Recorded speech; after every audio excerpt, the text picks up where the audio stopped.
Hi, everybody. Hope you are doing well. We are going to be going into a section talking about social media, everybody's favorite pastime. And why is social media so popular? Well, because we're social people, social creatures. And social media taps into that need that we all have to connect with one another. And it's been pretty darn successful. And it's really only been around since the late 90s, which may seem like ancient history to some of you, but to me it seems like just about yesterday. So, let's go ahead. I put together a top 20 social media sites.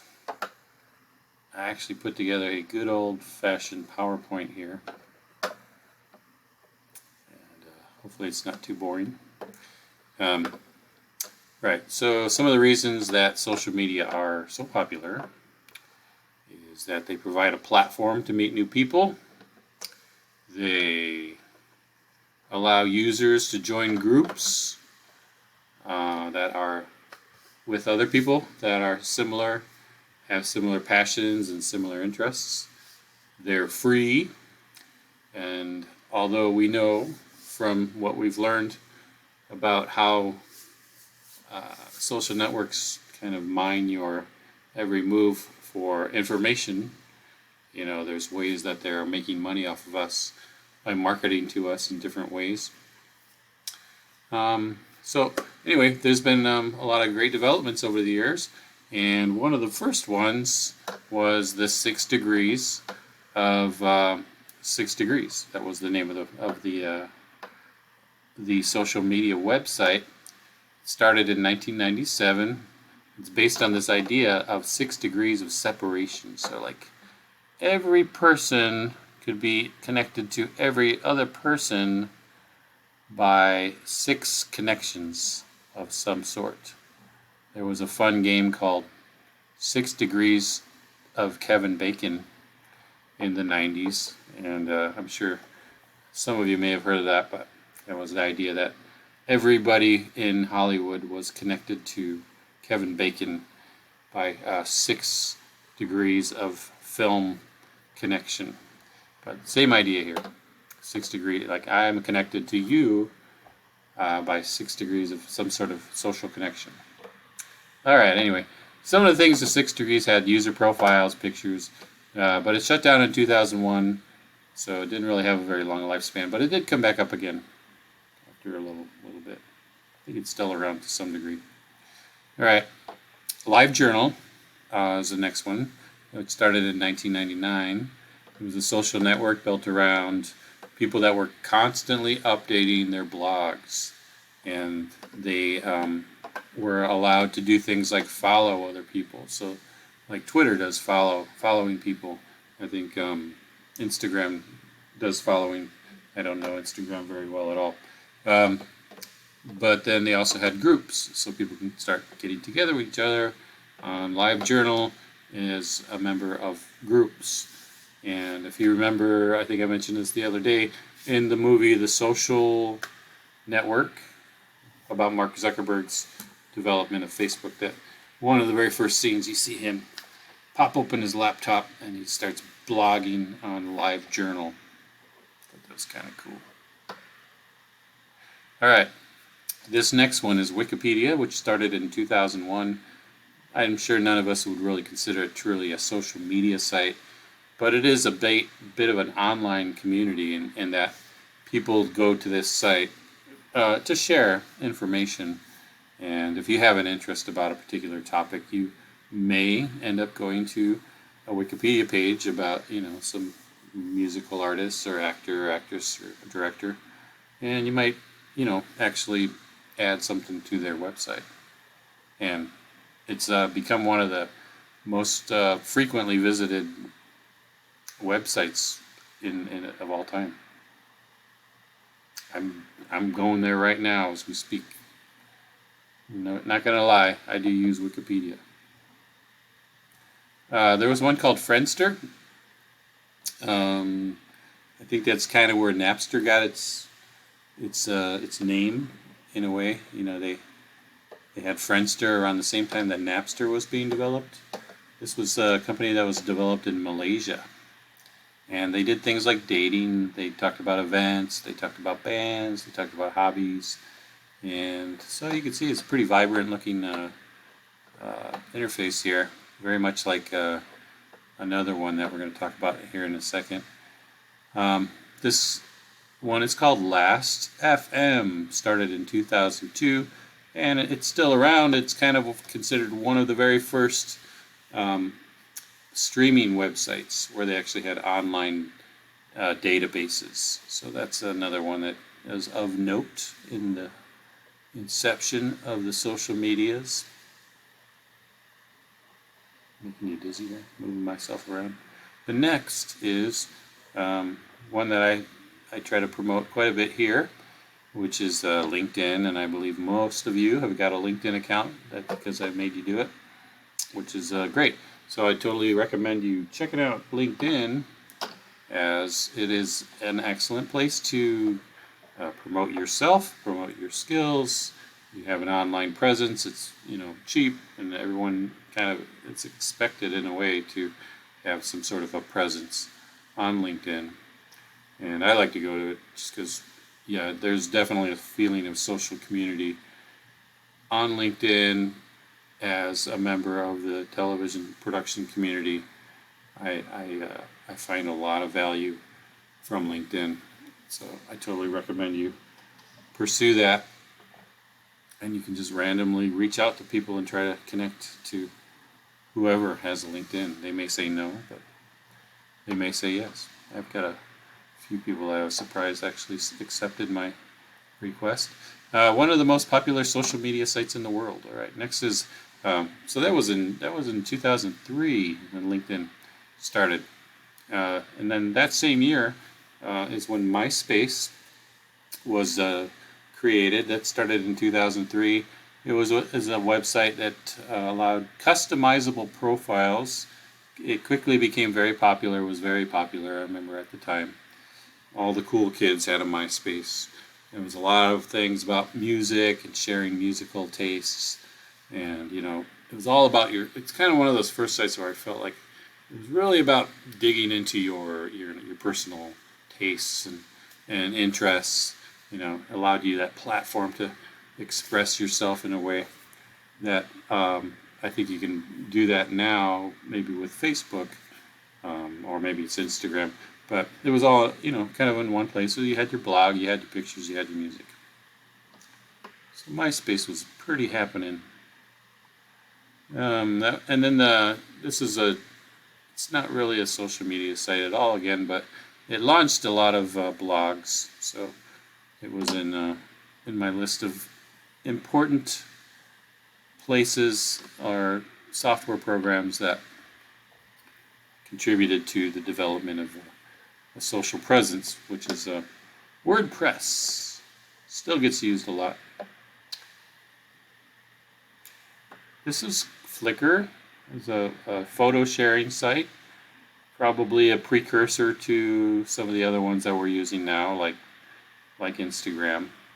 But it was a location where people could upload photos and sort of have their albums there and share with other people.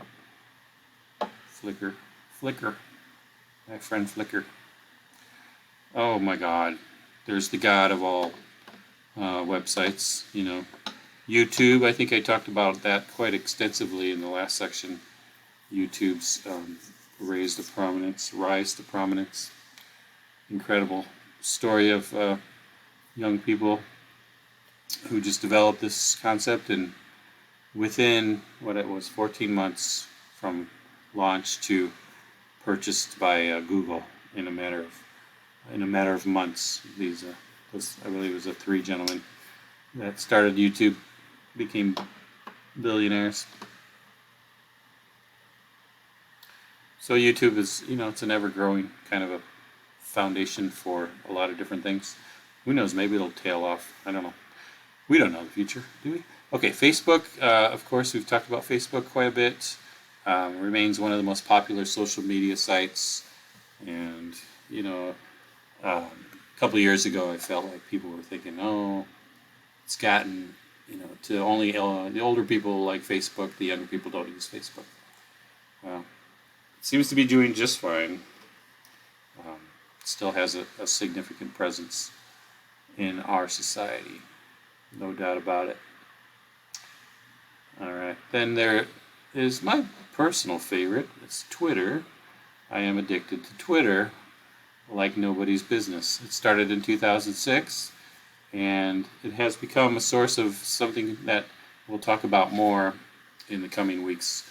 But this idea of citizen journalism, and you see it all the time now. People post videos, of these people that are police activities that are questionable get posted up on Twitter, and obviously becomes creates movements. It's actually created a lot of social change based on some of these things that are considered sort of citizen journalism. People taking it upon themselves to unveil things that are happening, good and bad, in their cities, in their states, in their communities.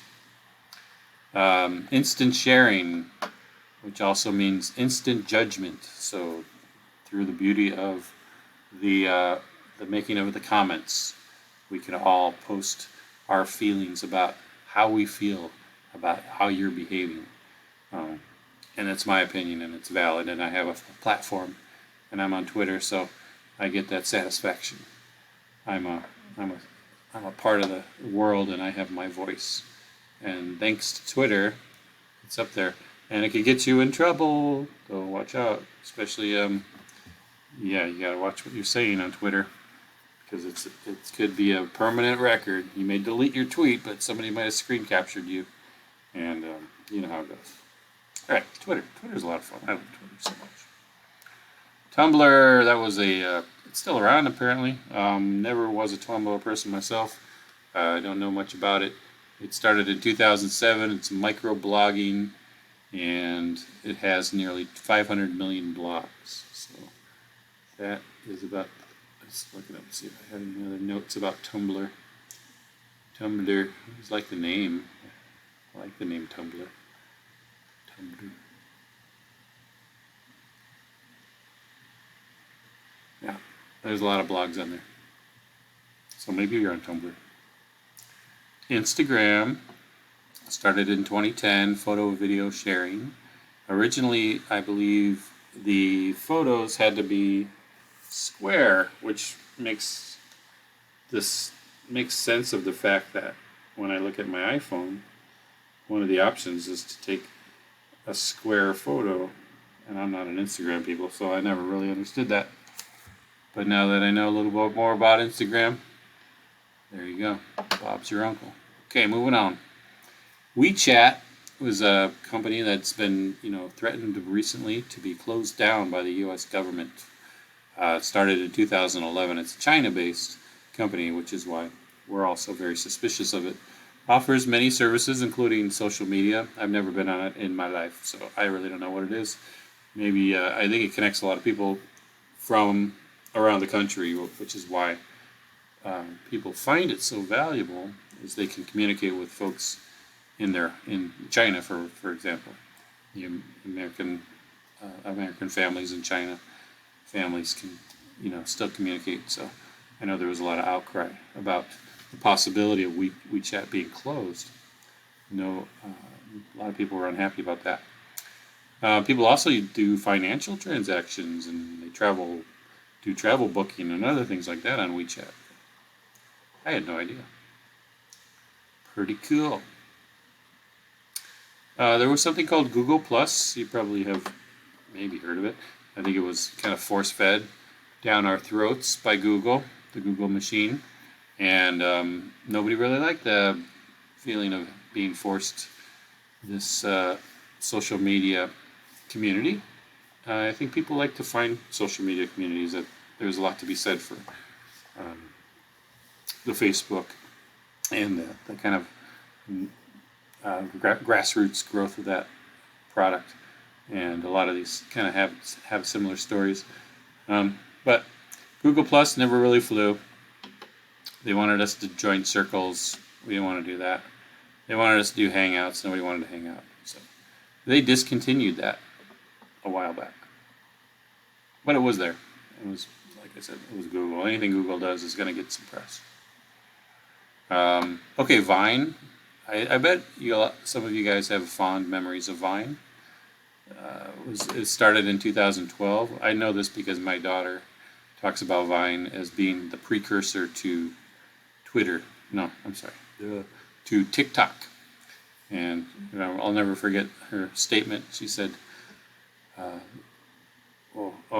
have forgotten it, haven't I? It's kind of late for me. We had Vine. Oh, I wish I could edit this now, but I'm 15 minutes in. Something along the lines of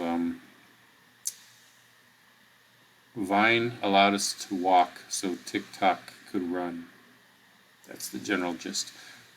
Started in 2012, short form video posting service, 6-second long videos. There's a lot of these classic Vines out there. And it was discontinued in 2017. I think some unsavory things were happening on Vine as well, pornography and things like that. It's actually related to Twitter. Vine and Twitter were Twitter owned Vine. Okay, and finally we have the latest and greatest way to get your dopamine fix. TikTok. It is literally 11 o'clock at night, so I'm trying to do this before I go to bed. I'm forcing myself to get one last thing done. Started in 2016 in China. It's been shrouded in all kinds of controversy. It's very, very popular. It's got all these great videos that you guys have all seen of dances and lip syncing and musical performances. I actually, I looked at it, especially during the time of Eddie Van Halen's passing away, and there were just so many great tributes to Eddie Van Halen on there. That was wonderful. And of course, there was a skateboarding guy drinking cranberry juice, which became a viral hit. That was kind of heartwarming too. I like that. All right. Anyway, I think that wraps it up. 17 minutes of not a very brief history of social media. I'll talk to you guys again very soon. Good night.